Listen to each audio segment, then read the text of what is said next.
Cet épisode est une présentation de messeries.fr.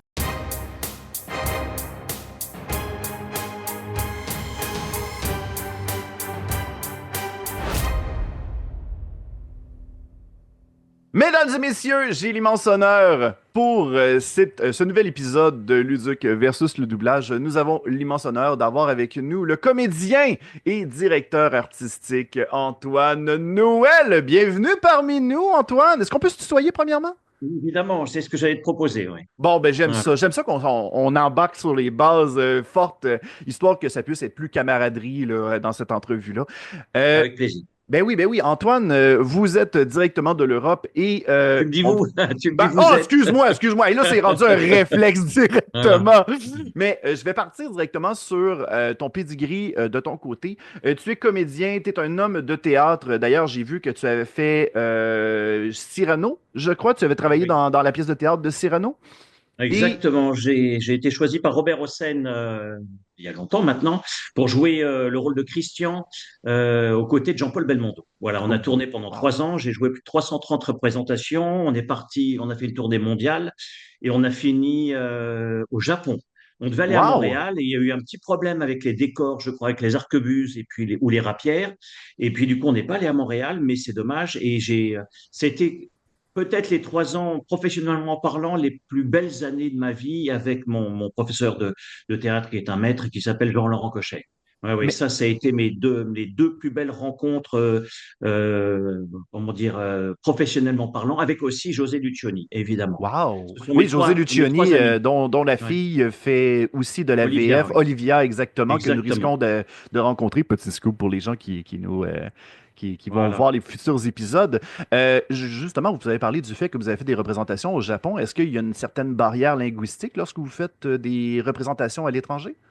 Alors, pas du tout, c'était incroyable, mais ça c'était en 90, donc tu t'imagines, il y a plus de 34 ans.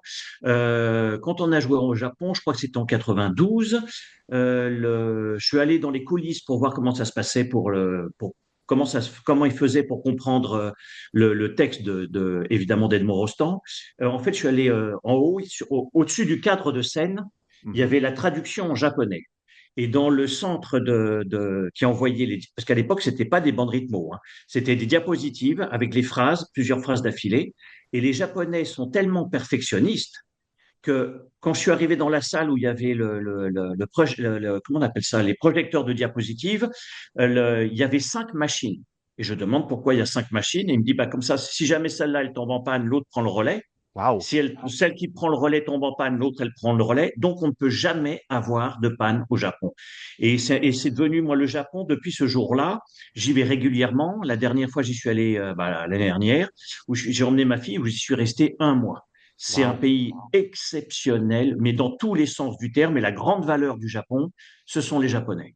C'est OK. un peuple, en tout cas, je ne connais pas tous les peuples, évidemment, mais celui-là m'a marqué à vie. Il est impressionnant de tolérance, comment dire, de civisme, de gentillesse. C'est incroyable, incroyable. Quand on revient à Paris, on se prend une gifle, hein.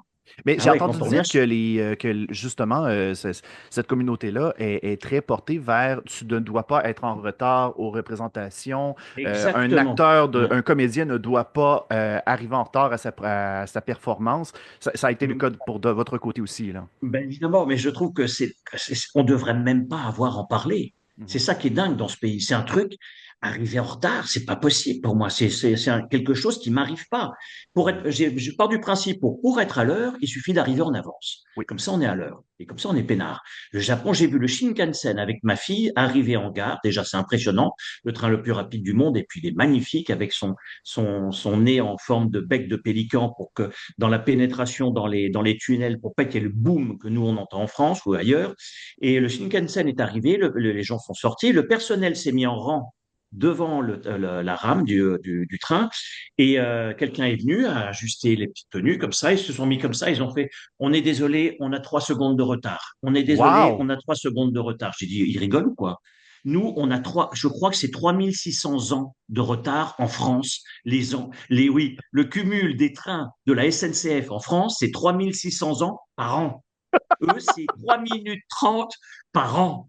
Non, mais on a sincèrement, on est dans des pays où on ne peut pas, je comprends pas ce système où quand c'est bien ailleurs, pourquoi on ne le fait pas ici? Mhm. Quand c'est mal ailleurs, c'est pas la peine de l'importer ici. Et Non, pourtant, c'est c'est ça. ce qu'on fait. Mais quand c'est bien ailleurs, pourquoi on l'importe pas ici? C'est Mhm. fabuleux. Ce qui se passe là-bas, c'est fabuleux. Ouais. C'est époustouflant. Les restaurants sont dans le métro. Il y a un civisme invraisemblable. Il n'y a pas un tag, il n'y a pas une rayure, il n'y a pas une agression, il n'y a pas des agressions par les yeux. Vous savez, tu sais, dans le métro, moi je ne le prends plus. J'ai décidé qu'à l'âge de 18 ans, je ferai tout pour, je travaillerai comme un dingue, ne serait-ce que pour plus jamais prendre de métro. Et j'ai réussi. Je ne prendrai plus Je jamais le pense que métro. c'est un voyons, c'est un but à atteindre, je pense. Si on a la possibilité de se déplacer par soi-même, c'est Voilà. fantastique, là. Le métro français a été élu, c'est dingue quand même, le métro le plus dangereux, le plus sale, le moins bien organisé au monde. On a Wow. battu New York et on a battu Londres. Et c'est dingue, je suis français, je ne devrais pas parler de ça parce que ça ne fait pas une belle publicité pour la France. Paris, c'est tellement incroyable. Les Français, quand ils sont normaux, sont incroyables. C'est un Mhm. peuple dément. Enfin, culturellement parlant, c'est fabuleux, mais tout est en train d'être détruit. Mais bon, c'est pas grave, hein, moi je serais parti depuis longtemps, hein. Bon, ben Voilà. voilà. Mais au moins, vous êtes quand même, vous faites partie des survivants qui restez pour surveiller le phare. C'est ça qui est fantastique. On va Exactement. continuer sur notre mandat, parce que non, pour les gens qui nous écoutent, on parle pas que de métro dans cet épisode-là. Voilà, non, Euh, non, non, non. Mais vous êtes aussi metteur en scène français. Et là, ma prochaine question ça embarque beaucoup dans la mise en scène et aussi dans la direction artistique. Vous, de votre côté, lorsqu'il est question de diriger des comédiens pour les amener à bien vers un projet, quels sont vos buts à atteindre? Quelles sont vos directives phares pour vous amener à mettre à bien un projet? Voilà, c'est là comment dire, c'est là où je suis un peu, on va dire, pas un peu, je suis complètement différent de la plupart des gens qui exercent dans notre métier, en tout cas dans le doublage. Mhm, Moi, je fais partie de ceux qui pensent qu'il y a il y a trois corps artistiques dans notre métier. Il y a les acteurs qui font du cinéma et de la télé. Il y a les comédiens qui font du mhm, théâtre. Et certains acteurs peuvent faire aussi évidemment du théâtre et certains comédiens peuvent faire évidemment et font aussi de la télé et du cinéma. mhm. Et moi, c'est ce que j'appelle, les gens de ma corporation n'aiment pas ce titre, mais moi, je les appelle les synchronisateurs. Oui. À partir du moment où on ne fait que du doublage, on n'est ni comédien, ni acteur, ni, voilà, ni comédien, ni acteur. Mhm. Donc, on est synchronisateur. Ce n'est pas péjoratif, contrairement à ce qu'on pense. Une Porsche, c'est pas une Ferrari, mais une Porsche, ça reste une Porsche. Voilà, moi je préfère être en Porsche qu'en deux chevaux. Aujourd'hui, ça n'existe plus, mais c'est simplement pour l'image. Voilà, sauf que je pense que moi, je mets le métier de comédien comme une Aston Martin ou une Bentley, et le métier de acteur, donc cinéma, comme une Rolls ou une Bugatti. Mais Mhm. toutes les trois voitures restent des voitures iconiques et invraisemblables. La direction, alors c'est là où c'est invraisemblable dans notre pays. Comment on peut diriger sans être acteur? Comment on peut diriger sans être comédien? Mhm. Ça m'a toujours surpris. Comment on peut donner des indications à des gens si on ne peut pas appliquer les indications que nous, on donne? Donc voilà, moi j'ai fait le conservatoire, j'ai eu pour maître Jean-Laurent Cochet, et l'avantage avec ce maître, c'est que on a un métier qui est extrêmement difficile. Il faut quasiment 10 ans pour commencer à être potable, si j'ose dire. Mhm. Potable, hein, pour avoir un tout petit peu de talent. Le but de notre métier, c'est ce que disait Guitry, il résumait ça très bien. Tous les êtres humains sont comédiens, tous les êtres humains, Mhm. sauf quelques comédiens. Le problème de notre métier, c'est simplement pourquoi dans la vie on parle juste et pourquoi avec le texte d'un autre, un texte écrit, on parlerait faux. C'est ça qui est très dur. C'est la limite dans la direction, elle est celle-là. Moi, je me fais partie de ceux qui, quand ils dirigent, je veux qu'on parle comme on parle dans la vie.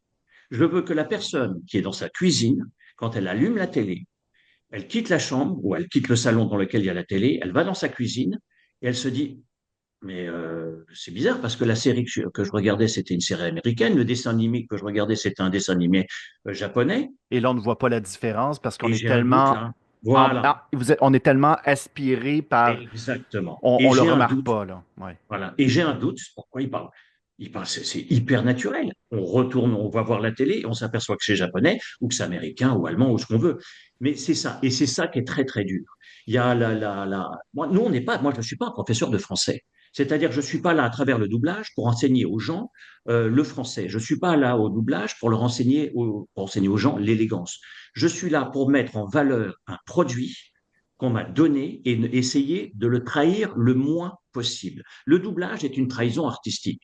C'est Mhm. la pure trahison artistique. Faire en 3 minutes ce que les gens ont mis des semaines à faire, si c'est pas de la trahison artistique, j'aimerais bien qu'on me dise ce que c'est. Ben C'est oui. pour ça que non, non, mais c'est très humble. Maintenant, ça ne veut pas dire que c'est pas bien. Hein. Mhm. Attention, hein, le doublage français est peut-être un des meilleurs au monde, si ce n'est le meilleur du monde, avec le doublage japonais. Je connais pas bien le doublage espagnol ou italien ou canadien, Mhm. mais je sais que le doublage français, grâce à la bande rythmo, a été une force très forte. Surtout que les comédiens ou les synchronisateurs sont quand même très très doués. Hein. C'est pas tous évidemment, comme dans toutes les corporations, mais une grande majorité. Voilà. Et la direction doit tendre vers ça. On n'est pas à son service. Moi, je m'écoute pas. Je suis pas là pour avoir des idées. Moi, je suis là pour reproduire les idées que la personne qui a mis en scène devant moi à l'écran. Je suis là pour reproduire ses idées à lui et pas les miennes.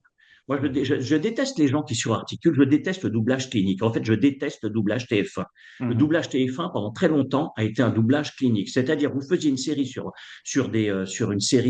sais pas, sur les trafics de cocaïne, et Mhm. pendant tout le film, vous n'aviez pas le droit de prononcer t'avais pas le droit de prononcer le mot cocaïne. J'ai dit, mais À faites pas cause qu'il y cette avait une série. censure de la part de TF1? Bon, Ah pas oui! cette série. Changer de série. Il y a d'autres séries, on n'est pas obligé. On ne peut pas dire merde, on ne peut pas dire, les gros mots parce que c'est TF1, qu'il faut bien se tenir, etc. Non. Quand un mec Ah dit oui. fuck, il faut dire merde ou je t'emmerde. Voilà, c'est pas dramatique, c'est comme ça. C'est pas à nous de remplacer ces mots. Si le réalisateur a choisi de faire en sorte que ces gens-là ou que les comédiens disent ça, il n'y a aucune raison de changer. Moi, j'appelle ça de la trahison. Tout ça parce OK. que des gens ont dit que, bon, bref, voilà. Mais Mais est-ce c'est que c'est pas, déjà arrivé qu'un projet, là, je ne veux pas nécessairement dire que c'était vous à la direction artistique, mais qu'un projet, le distributeur arrive en disant non, ça ne nous convient pas, il faut absolument recommencer ce travail-là. oui. Est-ce que c'est déjà quelque chose qui est déjà arrivé? Ah oui, oui, moi ça m'est déjà arrivé, oui, oui. OK. Tiens, je viens de le lire, toi, dans la phrase là, ça m'est Ouais. déjà arrivé. Mhm. Déjà arrivé, nous en France, je vous le dis souvent, c'est déjà ça, etc. Mhm. Sur le plateau, à 99% du temps, si je dis c'est déjà ça, on va me dire Antoine, non, non, il faut pas dire c'est déjà ça, on dit c'est déjà ça. Voilà. Et je dis c'est là où tout s'arrête. C'est là où ces directeurs ou directrices, pour moi, n'ont rien à faire là. Ce ne Mhm. sont pas des directeurs, ce ne sont pas des directrices de plateau. Ce sont des gens qui sont arrivés dans ce métier, on ne sait pas comment d'ailleurs, par relation, copinage, je ne sais pas, ils envoient beaucoup de fleurs, ils déjeunent avec beaucoup de gens, ils vont dans beaucoup de soirées, ils font beaucoup de rondes de jambes, etc. Moi, ce que j'essaie de faire, ce que j'ai pendant les 30 ans ou 40 ans où j'ai travaillé dans le doublage, j'ai toujours essayé de me faire remarquer, non pas par mon caractère, parce qu'il n'est pas très bon d'ailleurs, je n'ai pas un très bon caractère, mais je le sais, je le reconnais, j'ai toujours Vous, su un comme ça. caractère, Antoine? Voyons Ouais, donc. ouais, Non, non, non, non, je vous j'ai un taquine. peu de caractère, voilà. Disons, C'est bon. j'aime pas qu'on m'emmerde et je le fais vite savoir quand on commande. Moi, j'embête personne. Je ne fais jamais Non. aux autres ce que je veux pas qu'on me fasse. Oui, Voilà. Comme ça, c'est exactement. Puis très c'est la simple. meilleure façon d'agir. D'ailleurs, Voilà. je reprends les propos de l'animateur Conan O'Brien en Amérique, qui a déjà mentionné en entrevue que si jamais tu veux aller loin, eh bien, sois quand même gentil avec les gens, mais fais aux gens ce que tu veux qu'ils te fassent Exactement. directement. Et vous Exactement. faites ça directement, c'est fantastique.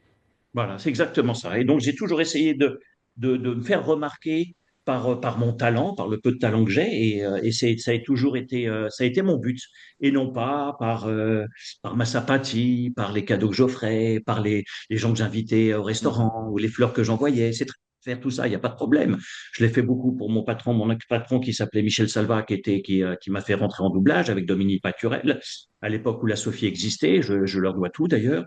Donc, c'est normal qu'à la fin de l'année, je remerciais mon patron, M. Stalva, qui a été un homme impressionnant pour moi, que j'ai beaucoup, beaucoup aimé et j'ai adoré travailler à son service pour lui. Ouais. Ça a été énorme. Pour moi, c'est lui qui m'a mis sur Dragon Ball, sur Sailor Moon, sur Sonic, il m'a fait faire des trucs sur Charmed. En fait, j'ai été pendant 10 ans, j'ai été le fer-le-lance d'une société de doublage qui était la première société du monde en doublage. Et en fait, modestement, j'ai donné un coup dans la fourmilière en disant, voilà, faites attention, vous déconnez trop, le doublage, c'est sérieux. Il faut, le but, c'est pas de se prendre au sérieux. C'est là, les gens, on a un métier où les gens se prennent très au sérieux.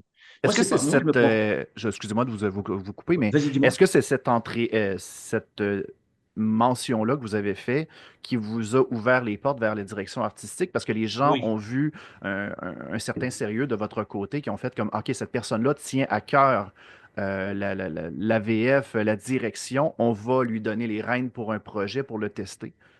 exactement. Ben, c'est comme ça OK, que ça s'est passé. Moi, parfait. j'avais été voir Monsieur Salva en disant, voilà, moi, faut que je devienne directeur de plateau. Il m'a dit, mais OK. Antoine, tu as 26 ans. Je dis, mais on s'en fout de l'âge, monsieur Salva. C'est pas l'âge qui fait la qualité d'un humain. On peut avoir 90 ans et être un gros con et avoir 12 ans et être un génie. C'est dramatique. Et il me dit, mais ah, t'as un discours un peu franc. Je dis, oui, vous occupez pas de la forme. Occupez-vous uniquement du fond. Moi, chez moi, la forme, elle est pas très bonne. J'ai toujours reconnu, la forme n'est pas géniale. Mais je privilégiais toujours le fond. Et j'ai dit, mais il me dit alors, mais pourquoi tu veux devenir directeur de plateau? Il me dit, parce que moi je dis, j'en peux plus d'être dirigé par vos directeurs de plateau tellement je les trouve médiocres. Il me dit, pardon, tu te rends compte de ce que tu es Oh, en train c'est de me dire? tellement la meilleure sortie! Oh, c'est Ouais. parfait. OK. Ouais, je lui ai dit, mais il me dit, Antoine, tu te rends compte de ce que tu dis? Je dis, mais oui, je me rends compte très bien. D'abord, ils n'arrivent pas à l'heure. On travaille à 9h30. Pourquoi on commence à 10h? On devrait finir à 18h30 pour qu'on finisse à 20h30. On passe des heures à discuter. On prend 2 heures pour déjeuner. Moi, je suis pas au service des gens qui dirigent. Moi, je suis venu travailler. Je m'en fous de leurs histoires. Je m'en fous de ce qu'ils me racontent dans la journée. Je m'en tape Mhm. le coquillard. Si je veux des amis, je les appelle à la maison. Ils viennent dîner à la maison. On se voit le week-end, mais pas sur les plateaux. Mhm. Mon patron, il paye l'ingénieur du son, il paye le plateau, il n'y a aucune raison de discuter. Alors, bien entendu qu'on peut discuter, mais pas 3 heures par jour sur 8 heures de travail, c'est pas possible. Et je Mhm. lui dis, en plus, il me faut respirer là où il y a des virgules, ils me font fermer mon sens dès qu'il y a un point, donc on joue la ponctuation. Donc c'est une horreur, comme si dans la vie, quand on parle, là, la ponctuation, je ne sais pas où elle est, je m'en fous. Il y a mon professeur disait, et qui vient entre guillemets de Cochet, c'est Marie Marquet, c'est Edmond Rostand, c'est Dulin, donc c'est Molière. Et il disait situation unique, note unique. C'est-à-dire, tant Mhm. qu'on est dans la bonne, tant qu'on garde, on est sur une idée, on ne peut pas changer d'intonation. On n'a jamais vu sur Terre, naturellement, quelqu'un en colère, tout d'un coup, ouais, nanana, en colère, et dit, au fait, n'oublie pas d'arriver à l'heure. Et puis, nanana, et reprendre sa colère derrière. C'est impossible. C'est Mhm. impossible. Donc, situation unique, note unique. Donc, il n'y a plus de ponctuation, il n'y a plus de points, il n'y a plus de virgule, il n'y a plus d'exclamation, il n'y a plus rien. On ne joue pas, on déjoue. Et c'est Mhm. ce que j'ai toujours essayé de faire sur un plateau, de faire en sorte que les gens déjouaient et non pas Parfait. jouaient. Mhm. Voilà. Est-ce que vous avez parlé justement du fait que M. Salva vous avez fait entrer dans le métier de la VF? Est-ce que vous vous souvenez du premier rôle que vous avez incarné, que vous avez prêté votre voix? Oui, oui, ça s'est très très mal passé. Oh! On Euh, veut savoir! On veut savoir! Allez-y! Non, alors, en toute immodestie, je pense que je sais qu'il y en a qui vont dire, qui vont faire de l'humour là-dessus, mais je pense que j'ai été peut-être un des plus nuls comédiens, enfin synchronisateurs, non comédien, parce que moi je suis comédien, un des plus nuls comédiens de doublage qui ait jamais existé. Ben En fait, voyons quand j'ai donc. Et pourtant, commencé, vous avez fait tellement de beaux projets. ah, Voulez-vous mais que j'ai j'en travaillé. mentionne quelques-uns? Parce que vous Ah avez oui, fait la voix de Bob et plusieurs autres voix dans la série Megabug. Reboot, pour les gens ouais. qui connaissent ça, Reboot, c'est vrai. mais oui, parce que c'est une série qui a traversé l'océan. Nous autres, de notre côté, on a connu ça via nos chaînes spécialisées. Si on continue, moi, je suis un grand fan de La Porte des Étoiles, le fameux Major Davis. Ouais, oui, exactement. J'avais du mal à dire colonel O'Neill à l'époque. Ah, Il fallait sérieusement? que OK. je glissais tout le temps. Bonjour, je faisais bonjour colonel O'Neill. Il me disait Antoine, je dis oui, bonjour colonel O'Neill. J'y arrivais pas. Donc j'en ai fait 5000. Et après, je faisais bonjour colonel O'Neill. Voilà la preuve, tu vois. Wow! Puis vous avez fait Ouais, aussi d'autres voix. Là. Bon, on a mentionné Artemis dans Sailor Moon Crystal et vous avez fait plusieurs autres voix, dont Shenron dans Dragon Ball Z, ouais. Super GT, LMNOP, QRST, toutes ces choses-là. Euh, Namatsu. Ouais, voilà, c'est des choses. Là, en ce moment, je vais l'avouer, je suis moins un connaisseur de Dragon Ball. Je connais un petit peu plus Sailor Moon, Megabug, ces choses-là, Moon, oui. mais c'est fantastique. Puis vous avez mentionné aussi SPO au niveau des jeux vidéo et des animés, certaines animés de Sonic auxquels vous faites le personnage. Et Je pense que vous avez fait Big, aussi Big et ouais. Docteur Ego. Je pense qu'Ego, c'est pour quelques petites Exactement. Ouais. Docteur précisions. Ego Ouais, dans la dernière série. Ouais. ouais, voilà. Voilà, je dirige Sonic évidemment depuis la création. Et puis, D'ailleurs, je dois et vous puis féliciter. Vous avez passé à côté d'une balle en ne dirigeant pas Sonic 2006, qui est considéré comme étant l'un des pires Sonic. Fait que vous avez juste embarqué sur ceux qui étaient les meilleurs après. Fait que félicitations exactement. là-dessus. Ouais, ouais, ouais, ouais. Ouais, ouais. Mais je change. En tant que directeur de plateau, malheureusement aussi, la grande force, enfin la base, la base pour un bon doublage, la seule base, la chose la plus importante, c'est le texte. Mhm. Or, malheureusement, honnêtement, on a des auteurs qui sont auteurs comme moi, je suis pilote de Formule 1. Donc Mhm. voilà, c'est triste à dire, c'est comme ça. Moi, j'ai eu travaillé sur une série, je ne veux même pas la citer, alors que c'est une série époustouflante pour Dubbing Brothers, mais époustouflante. La première saison, j'ai jamais eu un texte aussi bon de toute ma vie, j'en revenais pas. Incroyable, le texte, mais sublime. Je crois que j'ai changé sur 10 épisodes, j'ai dû changer 2 phrases. Donc j'étais enchanté. Le travail pour un directeur de plateau quand le texte est fabuleux, c'est génial. On a l'impression d'être au théâtre. Ouais, C'est parce qu'un exceptionnel. un directeur artistique peut aussi faire des corrections directement dans le texte. Ben, c'est pas Il a qu'il un peut, droit de c'est que regard là-dedans, là. ah oui, Ouais. c'est que les textes sont tellement mauvais, c'est que si on les laisse, on se fait engueuler, et si on les change, on se fait engueuler. Donc, quitte à se faire engueuler, autant les changer. Ah bah oui, C'est bien arrivé par la perfection rendu là. voilà, hein. Mhm. Sinon, faut pas pas ce métier. Si on aime pas ce métier, moi, je peux faire comme tout le monde, hein, c'est-à-dire cocher les boucles, dire que c'est très bien, mettre les choses en place. J'en ai rien à foutre des sens, des contresens. C'est pas mon problème. Je peux dire, bah, c'est pas mon problème. Moi, je suis directeur de plateau, directeur artistique, je suis pas auteur. Donc, moi, Mhm. je dis ce qui est écrit. Et maintenant, et ça m'a valu beaucoup de problèmes parce qu'à force de corriger et à force de dire ce que je pense, évidemment, il y a certaines boîtes qui veulent plus travailler avec moi parce que je mets trop les pieds dans le plat et que ça les gêne. Alors que moi, je dis pas ça méchamment, je dis ça pour que tout le monde fasse des progrès, moi y compris. Mhm. Quand je merdouille, je revenais à ça, quand je merdouille à l'époque, quand j'ai commencé chez Salva, pour revenir à Oui, à l'anecdote. la première fois, Mhm. là, en gros, on disait Noël, quand on voulait m'engager, on disait Noël, ah, ça va pas la tête, je vais pas prendre Noël quand même. Après, on disait Noël, mais t'es dingue ou quoi? Ben Après, voyons. on disait Noël, on dit, mais non, c'est ton copain ou quoi? Il a des problèmes d'argent en ce moment. Et on disait Noël, ouais, bon, vraiment. Noël, ouais, si tu veux. Noël, ouais, peut-être. Noël, ah ouais, c'est une bonne idée. Noël, ah ouais, génial. Noël, ah mais il sera jamais libre. Voilà, moi, ça a été mes 2 ans de travail, 2 ans de progrès. Mhm. Pendant 2 ans, j'ai travaillé chez moi. Je me suis exercé tous les jours. J'ai lu tous les jours à voix haute. J'ai fait mon travail d'articulation que tous les comédiens professionnels doivent faire toute la journée, 3 minutes le matin, 3 minutes le midi, 3 minutes le soir. C'est-à-dire prendre un crayon. euh, En gros, on prend un crayon en bois. Le On va faire pas s'amuser. l'exercice pour Non, justement, faut Ouais, surtout c'est ça. pas comme ça, parce que ça, c'est pour les chevaux. Nous, OK. on n'est pas des chevaux. Voilà. Et Ouais, oui, ouais. les gens mélangent, c'est comme ça. Tu vois, tu fais comme ça et tu fais va, vebi, vogu, kakuki, koku, akawa, akawa, Attends, etc. j'ai-tu un Tu fais toute crayon ton pas loin? articulation. Voilà, là, je veux faire cet exercice-là avec vous. Là. Voilà. Et Je pense que c'est important, là. ça te donne ça te muscle toutes les Mhm. lèvres. Et si tu fais ça 3 minutes tous les jours, le matin, mais le midi et le soir, 3 minutes, c'est rien. Oh oui. Tu as une articulation après béton, Parfait. béton. Parfait. Le Ah. doublage, il Mais faut être. là, vous avez toujours pas répondu à la question. C'était quoi votre premier rôle, là, celui qui a Alors, mal mon été? premier rôle, je sais plus du Est-ce tout. que vous êtes gêné de le mentionner? Si oui, on va respecter ça. Non, parce que je m'en souviens plus. Ah, OK, bon, c'est bon, c'est bien Ouais, correct. j'ai tellement merdé que je crois que j'ai été remplacé. Voilà, j'ai été remplacé. Mais j'arrivais même pas à dire bonjour madame, hein. J'étais vraiment nul à chier, hein. OK. Et en fait, mon premier grand rôle, ça a été dirigé par Bernard Tiphaine pour la Sophie. Je sais plus quelle est la série, mais mon patron m'appelle, Monsieur Salva, il me dit, bon, demain, maintenant, Antoine, t'arrêtes de merder, je comprends pas, t'es tous les jours, tu joues devant 1200 personnes à Marigny, aux côtés de Jean-Paul Belmondo. 1200, le théâtre est plein, t'as un rôle colossal avec lui. T'as des critiques dithyrambiques sur toi et t'arrives même pas à dire bonjour madame au doublage, mais qu'est-ce qui se passe dans ta tête? Je dis, mais je sais rien, monsieur Salva, Mhm. j'en sais rien, j'ai la trouille, je transpire, je transpire de partout, je suis une flaque, etc. J'y peux rien. Il dit, bon, Mhm. écoute, demain, ça suffit. Voilà. Ou OK. on continue, ou on arrête le doublage. Demain, as le premier rôle sur 4 jours, tu as 700 lignes. Bernard Tiphaine va diriger, tu as 700 lignes.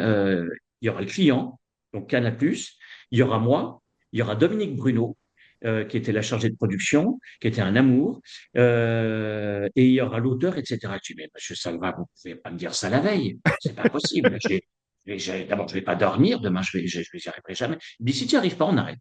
Je dis, OK. OK. Et puis, arrive le doublage, donc je suis comme ça, évidemment.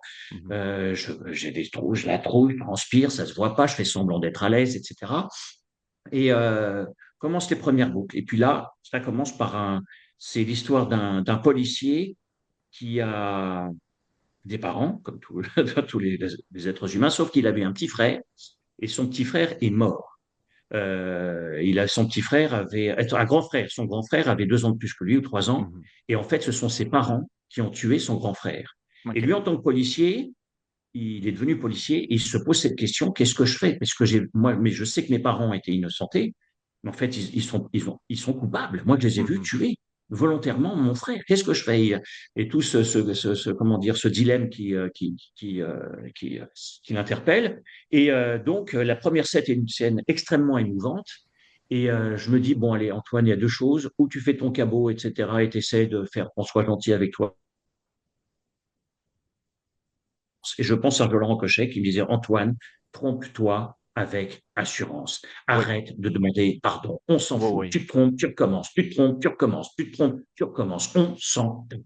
Voilà, maintenant, arrête. Parce Ah, que je suis sinon, on perd désolé, du ma... temps. C'est pas rentable pour Exactement. la compagnie, là. Et c'est horrible. Et je commence à jouer la scène comme si j'étais au théâtre. Et je me mets à pleurer. Et je suis gêné par le fait que qu'en pleurant au doublage, c'est très embêtant parce qu'on voit plus la bande rythmo.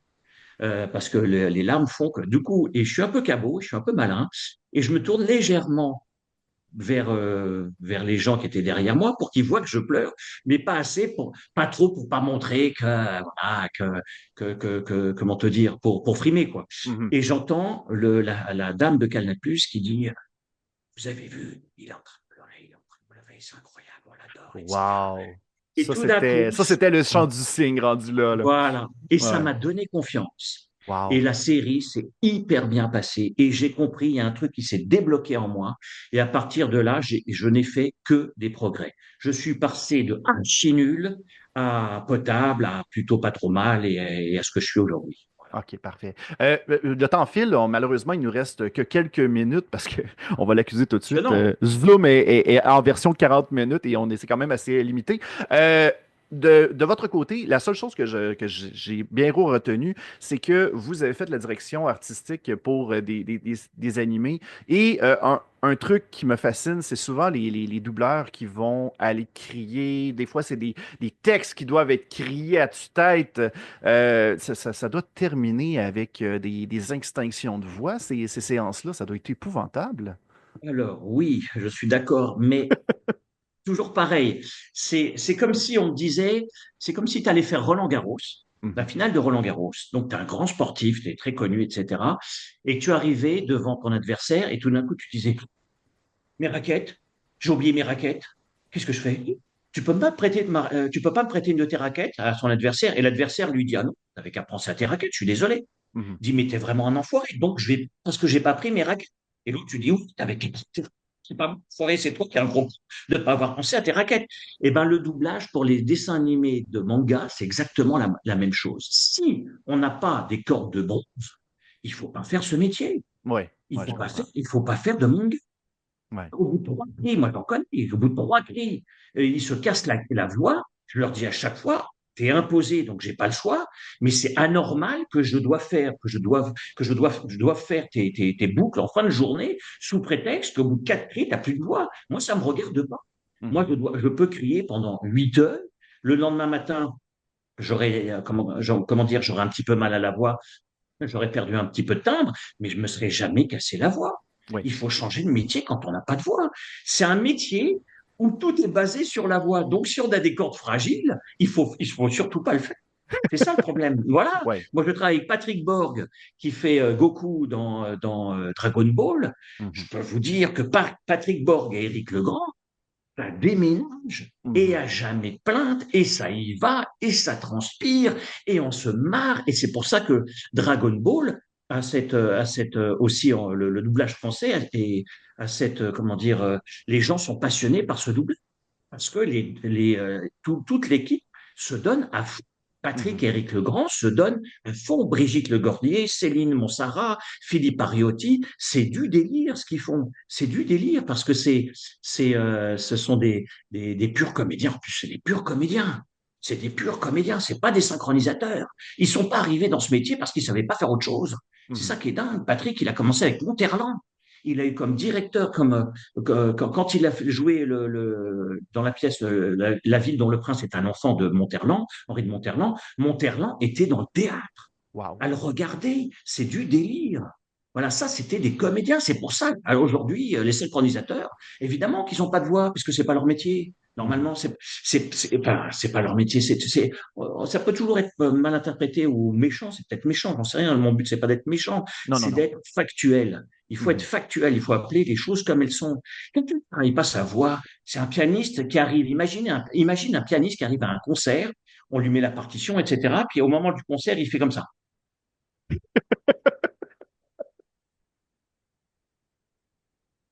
Ben, il y a pour 2 ans pour jouer la partition. Si jamais il n'est pas comme ça, en train de penser à autre chose, c'est ça le métier. C'est avoir une maîtrise technique telle que même pendant qu'on parle, même pendant que je te parle, je regarde chez moi, je regarde le décor, je pense aussi à autre chose, mais j'arrive à te parler.